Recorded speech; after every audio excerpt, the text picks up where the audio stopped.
I still remember the sound that spray can made, that sharp little hiss cutting through the morning air like somebody opening a snake cage right in front of me. And when I stepped outside with my coffee still in my hand, there it was, bright orange paint running across my fence posts in crooked lines like some kind of crime scene marker. 3 county trucks were parked halfway into the ditch beside my driveway, doors open, engines idling.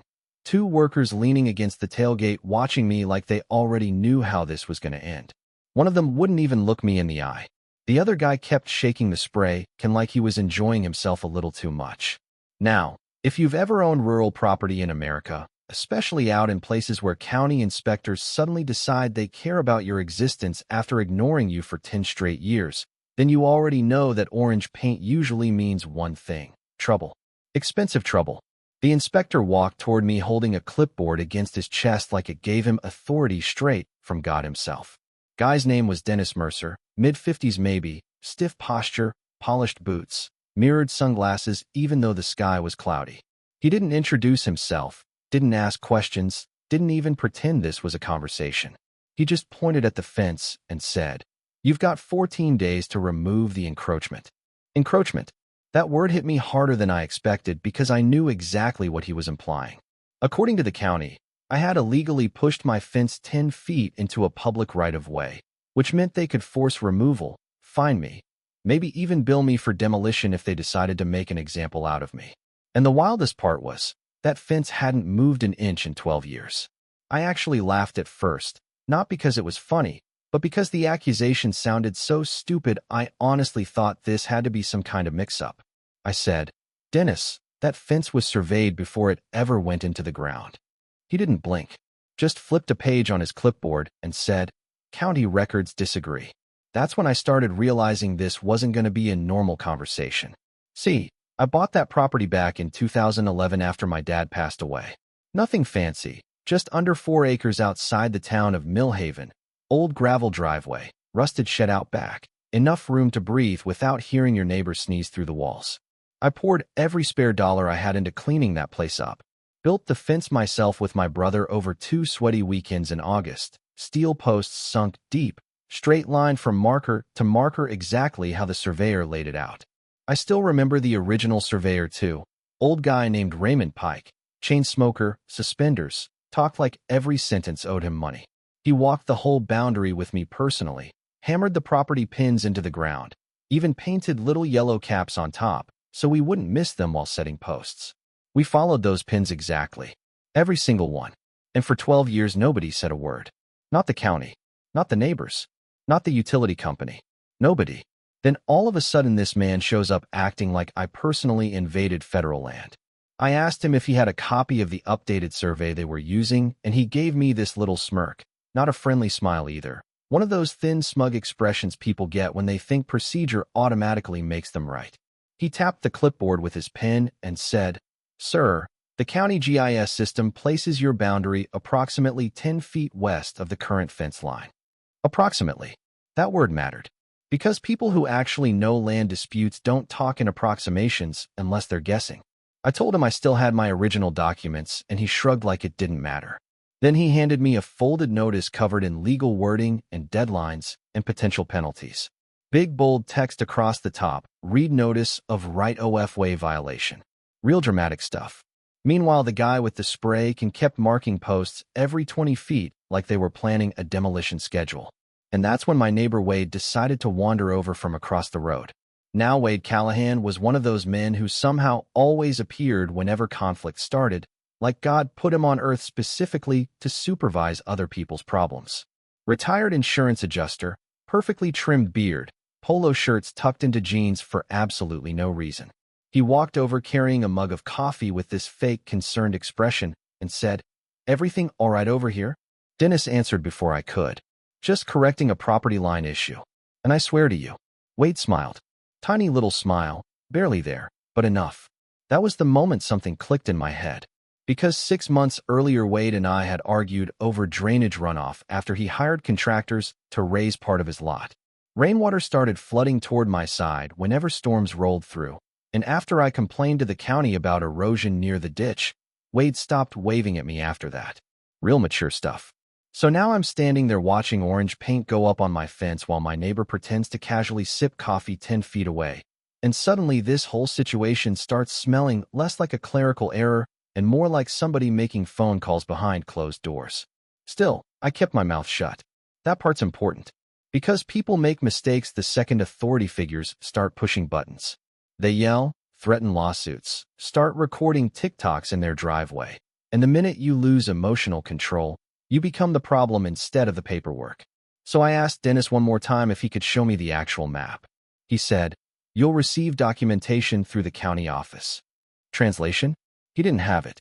Then he pointed toward the orange paint and told me, "I'd advise you to begin removal immediately. These cases tend to become expensive once enforcement escalates." There it was. The pressure tactic. The little reminder that government agencies know most people can't afford long disputes. Honestly, that line irritated me more than the notice itself.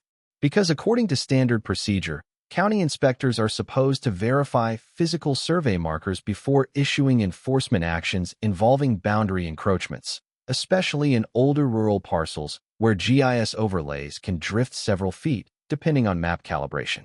Anybody who actually works around land records knows digital parcel layers are reference tools, not gospel.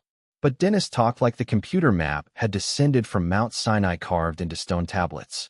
I watched them finish spraying the remaining posts before climbing back into their trucks. Gravel spit out behind the tires as they pulled away, leaving those ugly orange marks glowing against the steel like warning lights. Wade lingered a little longer. Of course he did. He took another sip from his mug and said, "County usually doesn't make mistakes on things like this." I looked at him and said, "Funny timing though, huh?" That fake smile disappeared immediately. Then he muttered something about regulations and walked back across the road. I stood there alone for a minute after that, staring at the fence line stretching across the edge of my property, and I'm not gonna lie.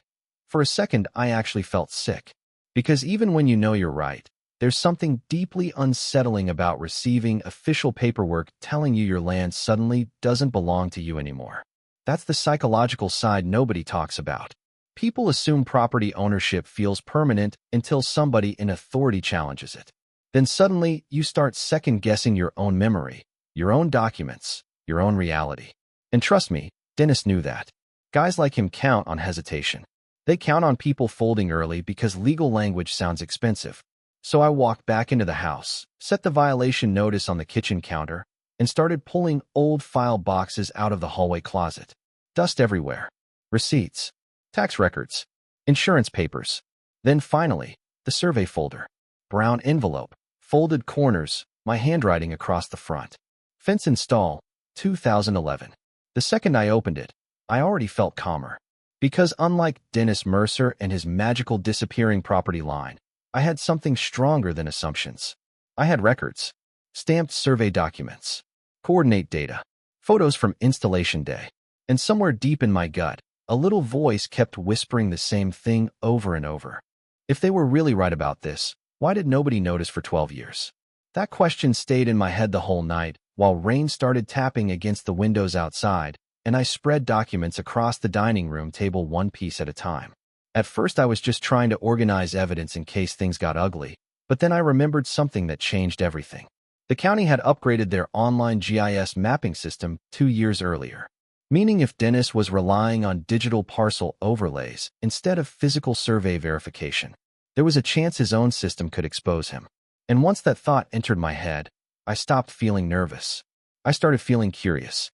Now let me pause the story for a second because this part right here, this is where a lot of homeowners get completely steamrolled, not because they're wrong, but because they panic before they understand the game being played.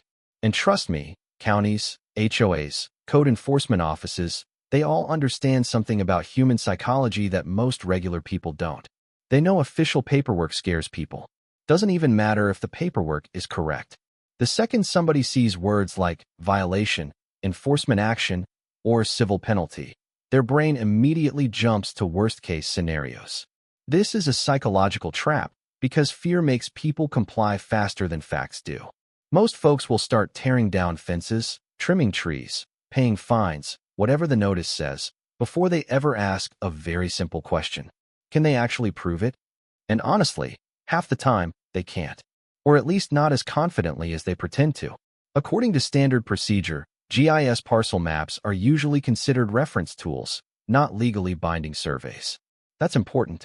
Counties use them because they're fast and convenient, but digital overlays can drift several feet depending on old easements, bad calibration, outdated aerial imagery, or clerical updates nobody double-checks.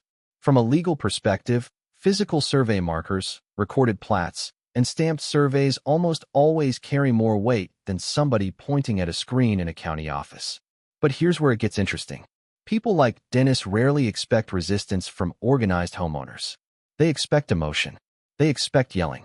They expect somebody dumb enough to threaten a lawsuit in the driveway while they quietly document hostile behavior in their notes.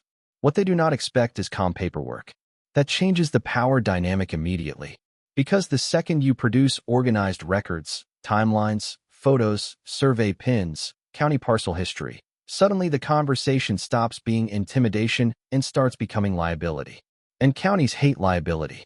The lesson here is simple. If somebody in authority pressures you to act fast before showing evidence, slow down. Calm people with documentation are dangerous to bureaucracies built on assumptions.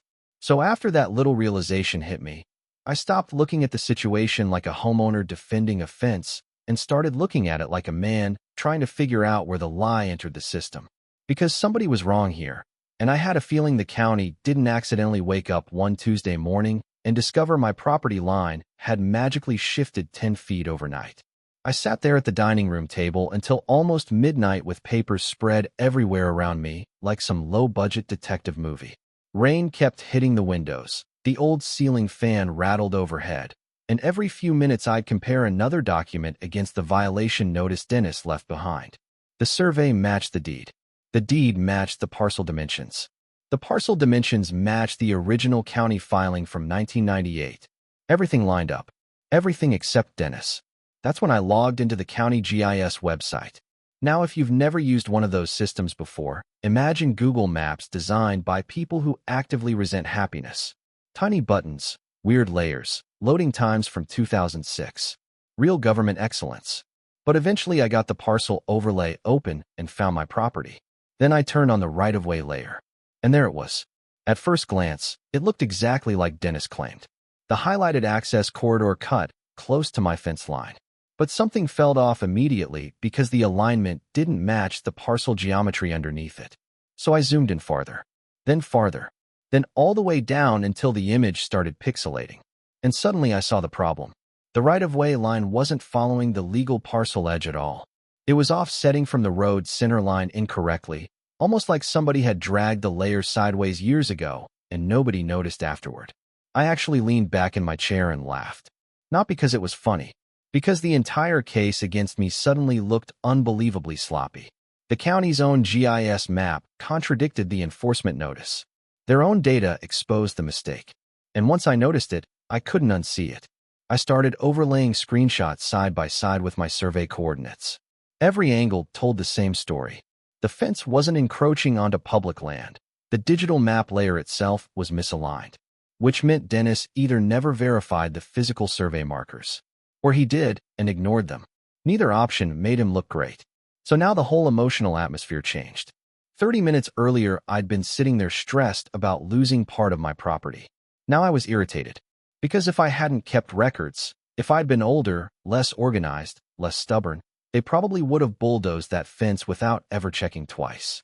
That part bothered me more than anything. People trust official confidence way too easily, and authority figures know it. I kept digging through the GIS system for another hour and eventually found archived parcel imagery from older county datasets. Sure enough, the older versions aligned almost perfectly with my survey line. The newer update was where everything shifted. Bingo. At that point, I could have gone nuclear if I wanted to. Lawyers, public complaints, county meetings, whole dramatic crusade. But honestly, I've lived long enough to understand something important about bureaucracies. Most conflicts are won quietly. Embarrass somebody privately before you embarrass them publicly, and 9 times out of 10, they'll help you make the problem disappear. So instead of calling Dennis angry at midnight like some lunatic, I opened a clean email draft. No emotional language. No threats. No insults. Just facts. I attached the original stamped survey. Photos from installation day showing the survey pins before construction. Close-up images of the steel post alignment. Screenshots from the county GIS overlay. Then I highlighted the visible offset inconsistency between the parcel layer and right-of-way layer. That was it. Short email. Professional tone. Almost cold. The subject line simply read, "Request for verification. Right-of-way encroachment notice." And here's the important part. I didn't send it only to Dennis.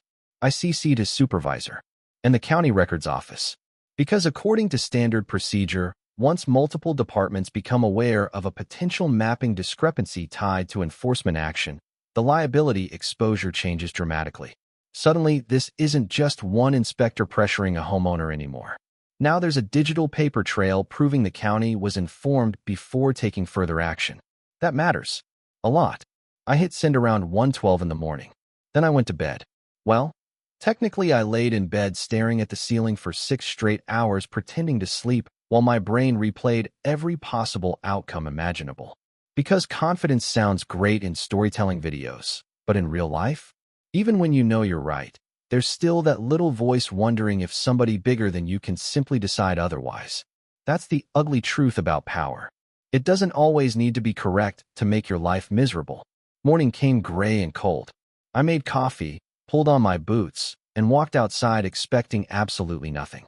Then I froze halfway down the porch steps. The orange paint was gone. Every single mark. Gone.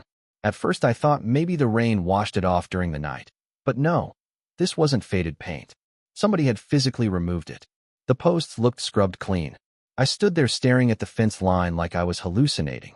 No county trucks. No warning notices. No workers. Nothing. Just silence. And honestly, that silence told me more than any apology ever could. Because if they truly believed I was violating public right-of-way regulations, there's no universe where they quietly erase enforcement markings overnight without explanation. Government offices don't suddenly become shy when they know they're right. No, what happened was somebody higher up finally opened the attachments in my email. That's what happened. Some supervisor probably zoomed into the same GIS overlay, saw the same offset issue, realized the inspector never physically verified the survey markers, and immediately understood how ugly this could become if lawyers got involved. Especially because there was now written evidence proving the county had been notified before enforcement escalation. See, this is the part people misunderstand about bureaucracies. Most agencies aren't evil mastermind organizations plotting against homeowners in dark rooms somewhere. They're systems filled with overworked people trying to close cases quickly. And sometimes speed quietly replaces accuracy. Dennis looked at a digital overlay and decided certainty was easier than verification. Simple as that. The problem for him was, I kept receipts. Around 10 that morning my phone rang. County number. I answered and heard a woman calmly introduce herself as Sandra Bell from the County Records Division. Her voice had that careful professional tone people use when they're trying very hard not to admit somebody screwed up. She said, "Mr. Turner, we're currently reviewing the enforcement notice issued regarding your property boundary." Reviewing. Interesting choice of words. I asked whether the violation still stood. Long pause. Then she said, "At this time no further action is being requested from the county." That sentence right there? That's government language for "we know this thing's a mess, and we'd like everybody to stop talking now." I asked if they plan to update the record discrepancy. Another pause. Then she said, "The GIS system is informational and may not reflect finalized survey conditions." And I almost laughed directly into the phone because suddenly, the GIS map wasn't reliable anymore. Funny how that works. Yesterday, it was accurate enough to threaten demolition. Today, it was informational. That's bureaucracy in a nutshell. I thanked her politely and hung up. No apology ever came. Dennis never called, never emailed, never returned to the property. Matter of fact, about 3 weeks later, I saw his county truck parked outside a gas station near Route 8. He noticed me pulling in too. For a split second, I thought maybe we'd finally have some kind of awkward conversation. Nope. That man turned around so fast you'd think I was serving subpoenas instead of pumping gas. And honestly, that told me everything I needed to know. Because deep down, guys like Dennis depend on momentum. They move quickly, speak confidently, pressure hard, and count on homeowners surrendering before anyone examines the details too closely. Once somebody interrupts that momentum with evidence, the whole performance starts collapsing. This is a psychological trap a lot of enforcement personalities fall into. Authority becomes part of their identity. So instead of investigating neutrally, they begin defending their initial assumption emotionally. Every challenge feels personal. Every homeowner question sounds like disrespect. That's dangerous. Not because every inspector is corrupt, but because confidence without verification creates collateral damage. And I keep thinking about what would have happened if I hadn't saved those records. What if I trusted the notice automatically? What if I panicked and hired contractors to rip out 12 years of work before checking the map myself? People do that every day. That's the scary part. Not the orange paint. Not the violation notice. The scary part is how easily official certainty can overpower common sense if nobody slows the process down long enough to verify reality. A month later, the county quietly updated the GIS layer online. No announcement. No explanation. The right-of-way alignment suddenly shifted back where it always should have been. Like magic. And if I'm being honest, that tiny silent correction irritated me more than the original accusation. Because somewhere buried inside a county database, there's probably no record acknowledging the homeowners who complied before me. No list of fences unnecessarily moved. No refunds for people intimidated into surrender because they assumed government systems couldn't possibly be wrong. That thought stayed with me. Still does. Sometimes I walk that fence line in the evenings when the sun drops low across the field, and every now and then I'll stop near one of those old steel posts and remember the bright orange paint glowing against it that morning. Funny thing is, the fence never moved. The only thing that shifted was the story wrapped around it. You know what's strange about situations like this? Most people hear a story about property disputes or county enforcement and immediately reduce it to something simple, like good guy versus bad government, or angry homeowner versus clueless inspector. But honestly, real life is usually messier than that. Because the longer I thought about the whole thing afterward, the more I realized the fence was never actually the main issue. Control was. Perception was. Confidence was. And once you notice that pattern, you start seeing it everywhere. HOAs do it. County offices do it. Insurance companies do it. Even regular people do it inside neighborhood disputes. The person who sounds the most certain usually gains power first, even before facts enter the conversation. That's why Dennis walked onto my property acting like the decision had already been finalized. The clipboard, the legal wording, the orange paint, the deadlines, all of it created psychological momentum. It pushes people into survival mode. Suddenly, homeowners stop thinking critically and start thinking emotionally. How much is this going to cost me? What happens if I refuse? Can they really do this? That fear clouds judgment fast. And the truth is, most systems quietly rely on that reaction. Because from a legal perspective, enforcement pressure works best when people assume resistance is hopeless. Once somebody calmly asks for verification, timelines, source documents, physical survey confirmation, chain of record updates, the emotional advantage starts disappearing. Bureaucracies love speed. Documentation slows them down. That's why organized people make institutions nervous. Not loud people. Not angry people. Organized people. There's a huge difference. See, loud homeowners are easy to dismiss. They become difficult residents. Their emotions get documented. Their reactions become part of the case file. But calm homeowners with folders full of evidence, those people create risk. And risk changes behavior immediately. That's exactly what happened here.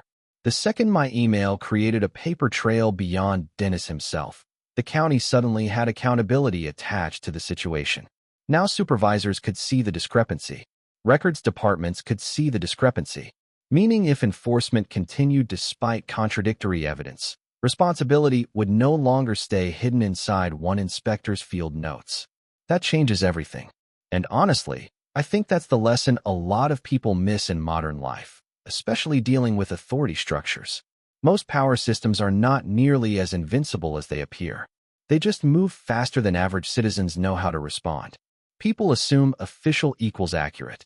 It doesn't. Official just means somebody stamped paperwork.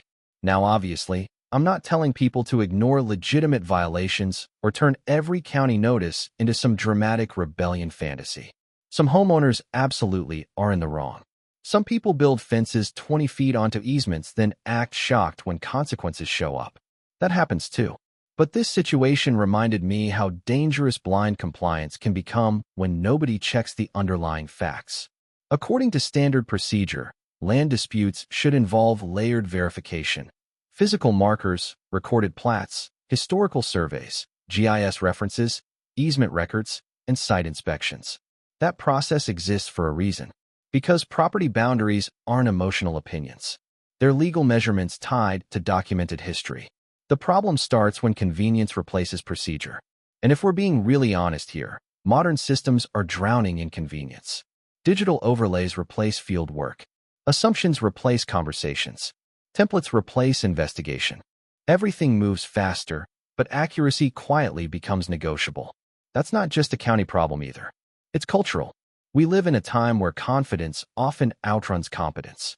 Whoever speaks first and sounds authoritative usually controls the emotional direction of the situation. Most people never stop long enough to verify whether the foundation underneath that confidence is even real. This is a psychological trap, especially for homeowners, because your house represents stability. It represents safety, identity, control over at least one tiny corner of the world. So when somebody official challenges that space, even incorrectly, it triggers a surprisingly deep emotional response. I felt it myself. That first morning, standing there looking at those orange marks, part of me immediately started imagining worst-case scenarios. Legal bills, forced removal, property value problems, escalation, public records. Even though logically I knew the fence had been surveyed correctly, fear doesn't care about logic at first. That's important to understand. And honestly, that's why I wanted to tell this story at all. Not because of the fence, not because I beat the county, but because I think a lot of ordinary people underestimate how important record-keeping actually is until the day something goes wrong. Those dusty folders in my closet saved me. Seriously, old photos, survey paperwork, install receipts, timeline records. Without those documents, this story probably ends very differently. Because memory alone rarely defeats institutional confidence.